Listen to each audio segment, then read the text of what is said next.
போதித்து கொண்டிருக்கின்ற பொழுதே அவர் அந்த இடத்தில் இருந்து கொண்டே ஒரு புதுமையை செய்கின்றார். இறந்து போன மனிதனை உயிரோடு எழுப்புகின்றார். அந்த கொலை செய்யப்பட்ட மனிதன் எழுந்து அனைவர் முன்னிலையிலும் புனித அந்தோனியாருடைய தந்தை என்னை கொலை செய்யவில்லை, அவருக்கும் இதுக்கும் எந்த சம்பந்தமும் இல்லை என்று சொல்லிவிட்டு அவன் மீண்டும் உறங்கி விடுகின்றான்.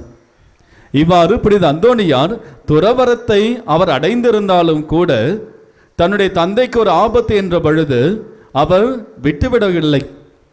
தன்னுடைய தந்தைக்கு ஆபத்து என்பதை அறிந்தவுடனேயே அவருக்கும் நீதி கிடைக்க வேண்டும் என்பதற்காக என்று புனித அந்தோனியார் அங்கே ஒரு புதுமையை செய்கின்றார்.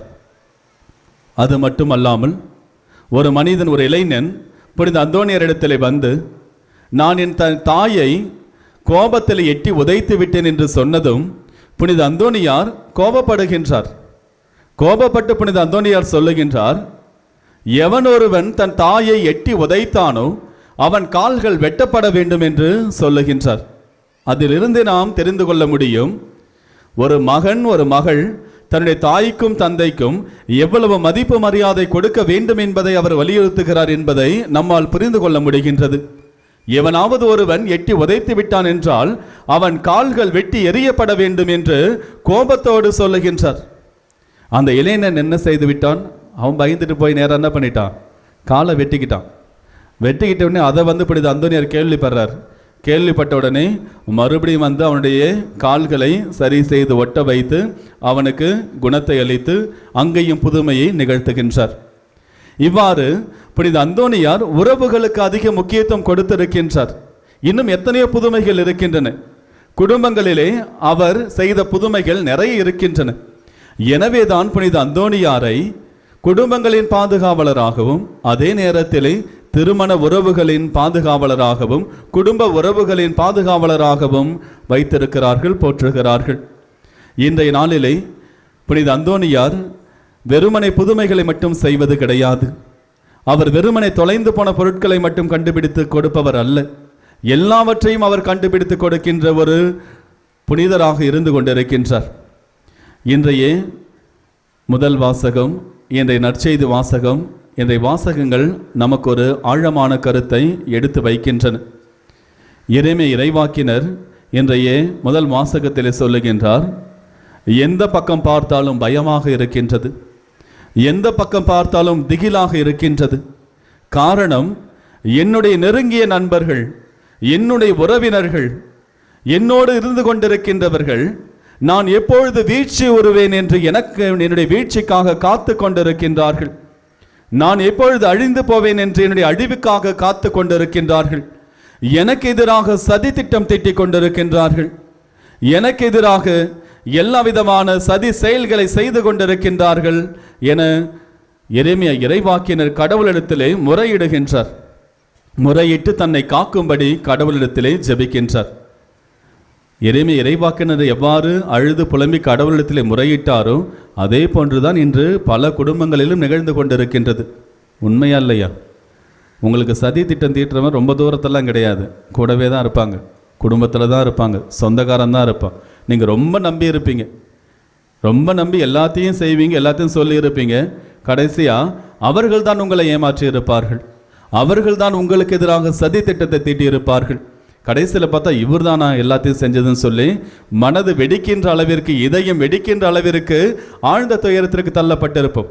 எங்கே வேணாலும் எடுத்துக்குங்க, வேலை செய்கின்ற அலுவலகங்களாக இருந்தாலும் சரிதான், அல்லது வாழ்ந்து கொண்டிருக்கின்ற வீடு, சொந்த வீட்டிலேயே கணவன் மனைவியை ஏமாற்றுவது, நம்பிக்கை துரோகம் செய்வது, மனைவி கணவனுக்கு நம்பிக்கை துரோகம் செய்வது, பிள்ளைகள் பெற்றோர்களை ஏமாற்றுவது, பெற்றோர்கள் பிள்ளைகளை ஏமாற்றுவது, சகோதரர் சகோதரிகள் மற்ற சகோதரர் சகோதரிகளை ஏமாற்றுவது, உறவினர்கள் மற்ற உறவினர்களை ஏமாற்றுவது, அவர்களுக்கு நம்பிக்கை துரோகம் செய்வது என எல்லா விதத்திலுமே உறவுகள் சீரழிந்து கிடக்கின்றன.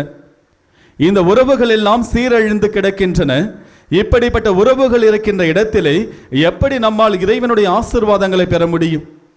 புனித அந்தோனியார் இதோ குடும்பங்களின் பாதுகாவலராக இருக்கின்ற அவரிடத்திலே என்றாவது நமது குடும்பத்திலே ஒற்றுமை வேண்டும், உண்மையான அன்பு வேண்டும், உண்மையான சகோதரத்துவம் வேண்டும் என நாம் ஜெபித்திருக்கின்றோமா என சிந்தித்து பாருங்கள்.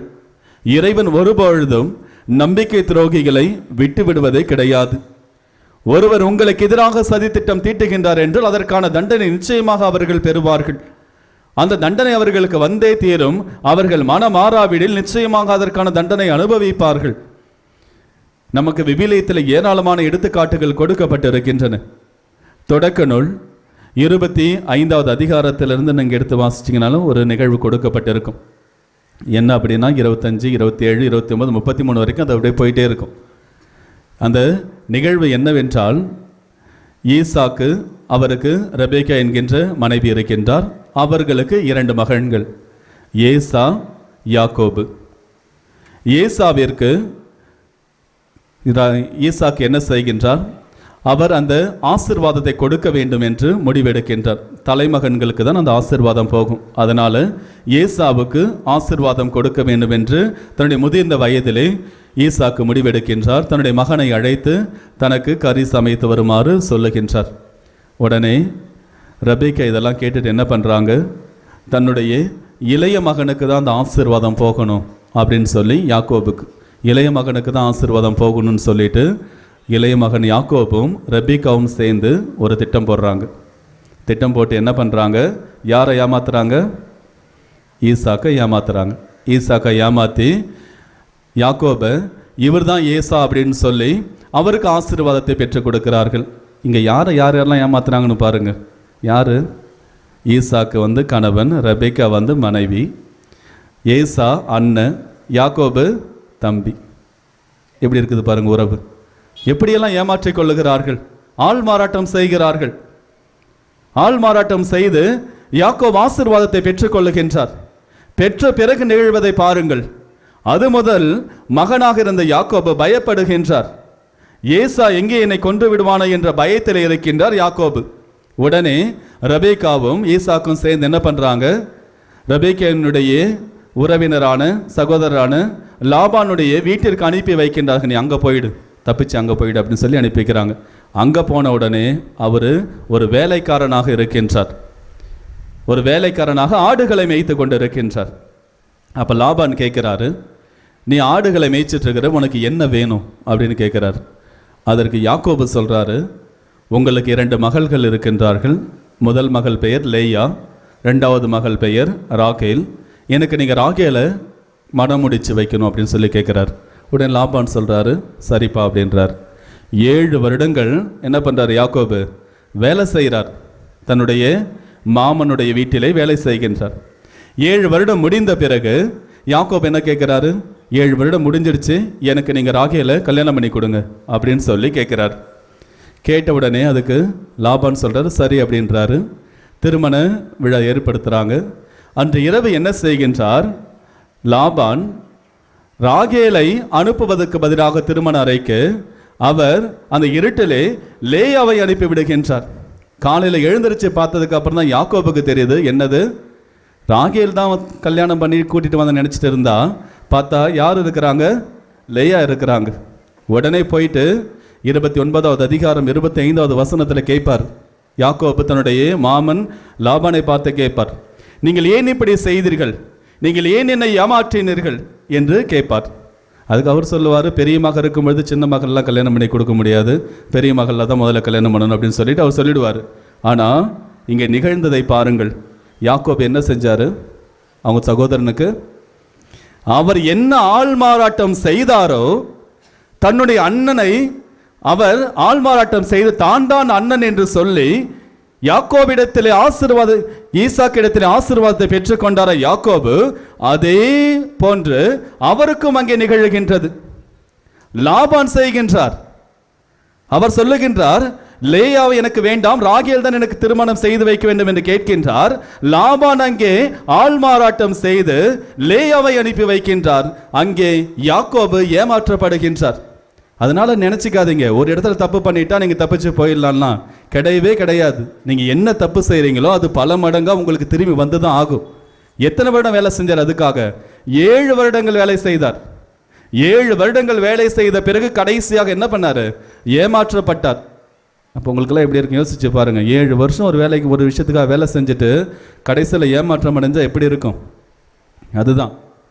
அதன் பிறகு மீண்டும் 7 வருடம் வேலை செய்து பிறகு ராகேலை மனம் முடிக்கின்றார். அதன் பிறகு அதோடு மட்டும் அந்த கதை முடிவடையவில்லை. கடவுள் ஏமாற்றப்பட்டவரை வெறுமனை விட்டு விடுவதும் கிடையாது. ஏசாவிற்கு ஆசீர்வாதம் கிடைக்கவில்லை என்பதால் கடவுள் அவரை ஆசீர்வதிக்காமல் விட்டுவிடவில்லை. கடவுள் ஏசாவையும் வெகு அளவிலே மிக அபரிமிதமாக ஆசீர்வதித்திருக்கின்றார். 33வது அதிகாரம் 9வது வசனத்தை வாசித்தோம் என்றால் தெரியும். யாக்கோபு என்ன செய்கின்றார்?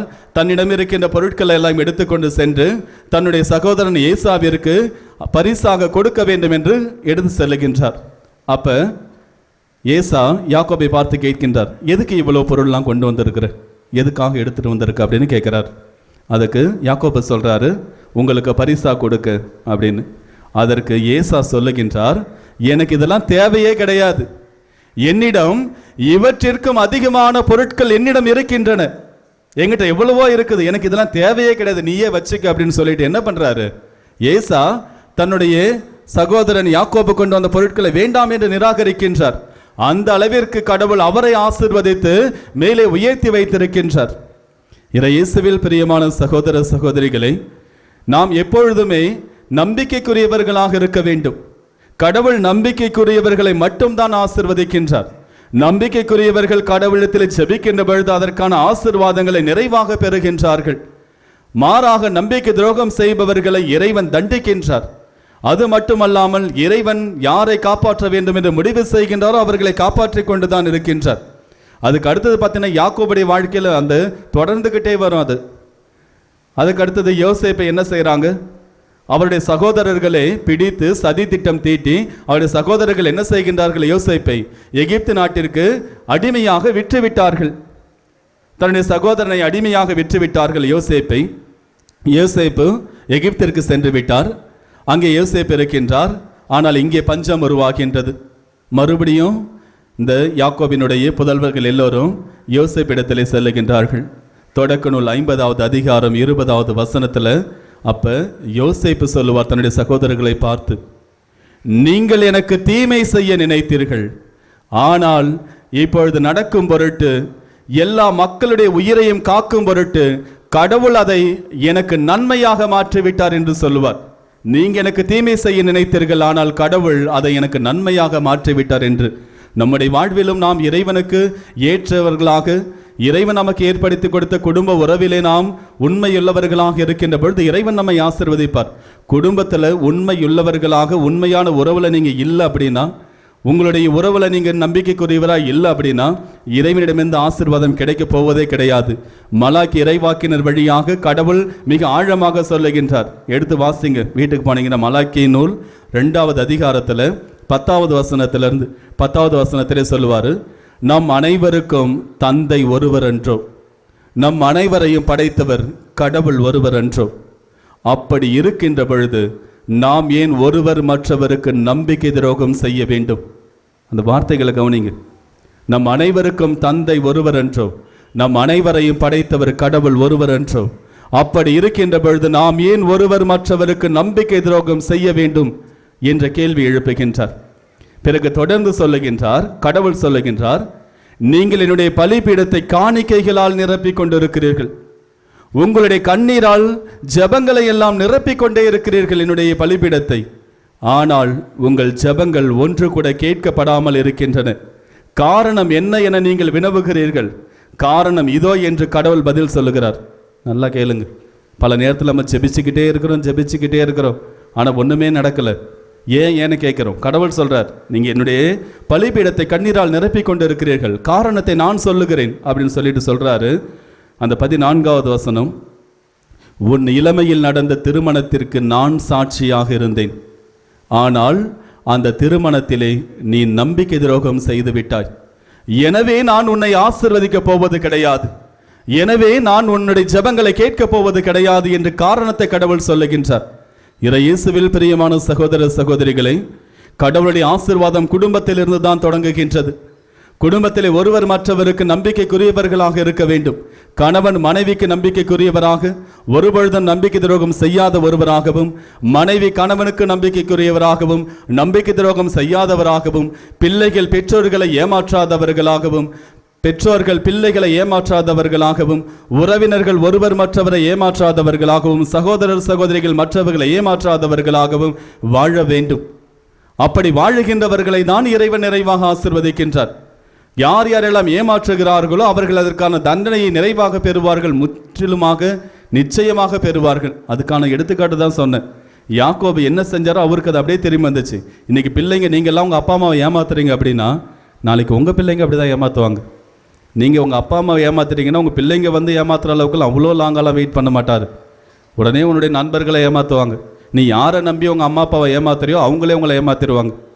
அதே மாதிரி தான் அப்பா அம்மா வந்து தன்னுடைய பிள்ளைகளுக்கு உரிய கடமைகளை செய்யாமல் ஏமாத்துறீங்கன்னா அதற்கான தண்டனை நீங்கள் பெறுவீர்கள், நீங்களும் ஏமாற்றப்படுவீர்கள். இங்கே ஏமாற்றுவோர் ஏமாற்றப்படுகிறார்கள். நம்பிக்கைக்குரியவர்களாக இருக்கிறவர்கள் மற்ற மனிதர்களால் ஏமாற்றப்பட்டாலும் கடவுள் அவர்களுக்கு நம்பிக்கைக்குரியவராக இருந்து ஆசீர்வதித்துக் கொண்டிருக்கின்றார். இயேசுவில் பிரியமான சகோதர சகோதரிகளை, இன்று நாம் புனித அந்தோணியாருடைய திருவிழாவை கொண்டாடி கொண்டிருக்கின்றோம். அந்தோணியார் இந்த குடும்பங்களின் பாதுகாவலராகவும் திருமண உறவுகளின் பாதுகாவலராகவும் இருந்து கொண்டிருக்கின்றார். நீங்கள் புனித அந்தோணியாரிடத்தில் என்னுடைய குடும்பத்தை காப்பாற்றும் என்று வேண்டுகின்ற பொழுது நிச்சயமாக காப்பாற்றுவார். என்னுடைய குடும்பத்திற்கு தேவையான அன்பை கொடுங்கள் என்று கேட்கின்ற பொழுது கொடுப்பார். என் குடும்பத்திற்கு தேவையான ஒற்றுமையை கொடுங்கள், என் குடும்பத்திற்கு தேவையான அமைதியை கொடுங்கள், என் குடும்பத்திற்கு தேவையான ஆசீர்வாதங்களை கொடுங்கள். நாங்கள் உங்களுக்கு நம்பிக்கைக்குரியவர்களாக இருக்கின்றோம், நாங்கள் எங்களுக்கு நம்பிக்கைக்குரியவர்களாக இருக்கின்றோம் என்று நீங்கள் கேட்கின்ற பொழுது புனித அந்தோணியார் உங்களுக்காக பரிந்து பேசி இறைவனிடம் எல்லா வரங்களையும் பெற்றுத் தருவார். புனித அந்தோணியார் தொலைந்து போன உறவுகளை கண்டெடுத்து கொடுக்கக்கூடிய ஒரு புனிதராகவும், புனித அந்தோணியார் நம்பிக்கைக்குரிய உறவுகளுக்கு ஆசீர்வாதம் தரக்கூடிய ஒருவராகவும், குடும்பத்து உறவுகளுக்கு அதிக முக்கியத்துவம் தருகின்ற ஒரு புனிதராகவும் இருந்து கொண்டிருக்கின்றார். எனவே இந்த நாளிலே நாம் புனித அந்தோணியாரிடத்திலே நமக்காகவும் நம்முடைய குடும்பத்திற்காகவும் அன்றாடுவோம். நம்முடைய குடும்பத்தில் இருக்கின்ற உறவுகள் பலப்படுத்தப்பட வேண்டும். இறை உறவிலும் மனித உறவிலும் நம்முடைய குடும்பம் வளர வேண்டும். ஒருவர் மற்றவருக்கு பிரமாணிக்கமாக இருக்க வேண்டும் என்று ஜெபிப்போம். இறைவனுடைய ஆசீர்வாதங்களை புனித அந்தோணியார் வழியாக பெறுவோம். ஆமீன்.